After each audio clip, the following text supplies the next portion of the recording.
Now that you've committed to some substantial goals, we need to think about how we're going to reach them. What kinds of changes in our methods might be required? Let's reflect a little further. How much do you remember about the other people in this class? I remember that person. I don't remember his name, but he has a mean sister. Oh, and I remember that the person sitting next to him wants to be a doctor because her sister was so sick when she was little. Anyone else? It seems that none of you remember very much, even though I told you at the start that this was important and that you were supposed to make your introductions memorable. Why don't you remember your classmates? Well, everyone sounded kind of the same. Everyone said their name and where they're from. Then most people said what they plan to major in and that they want to be happy. Since it was all the same, nobody really stood out. I agree. No one said anything really unique, so it's hard to remember anyone in particular. True, but you could probably have predicted that this would happen. You've all introduced yourselves in classes before, right? Yeah, sure. This is how I always introduce myself. Right. We've all done this so many times before, and it's never important. So why would it be any different now? Okay, keep going. I thought about doing something more creative, but I was worried that I might stand out too much. I was worried what other people might think about me. I was so worried about what I was going to say in my own introduction that I didn't really pay very much attention to what other people said. This is all really good. You're seeing how old habits got in the way and hindered your ability to do something you knew was important. But there's one more thing we need to get on the table. What do you normally do in class when you want to remember something important?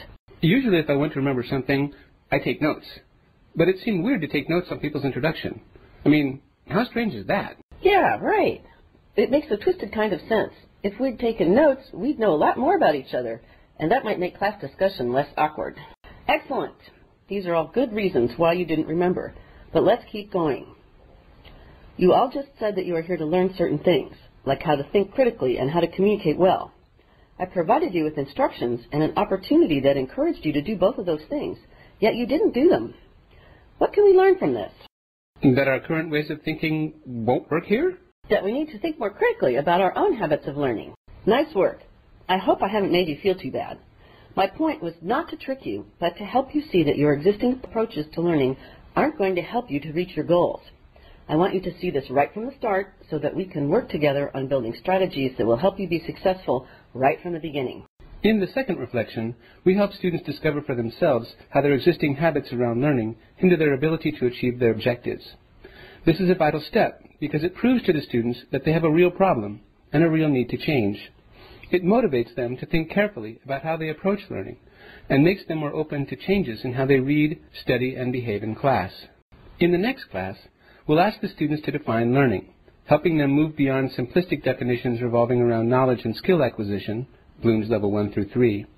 Instead, we help them begin to think about learning as acquiring new attitudes, like curiosity and engagement, and building new habits that integrate what they learn into their daily lives. We have found over several years that these simple exercises have a profound and long-lasting impact on most students, increasing their academic performance by making them more self-motivated and more self-directed learners.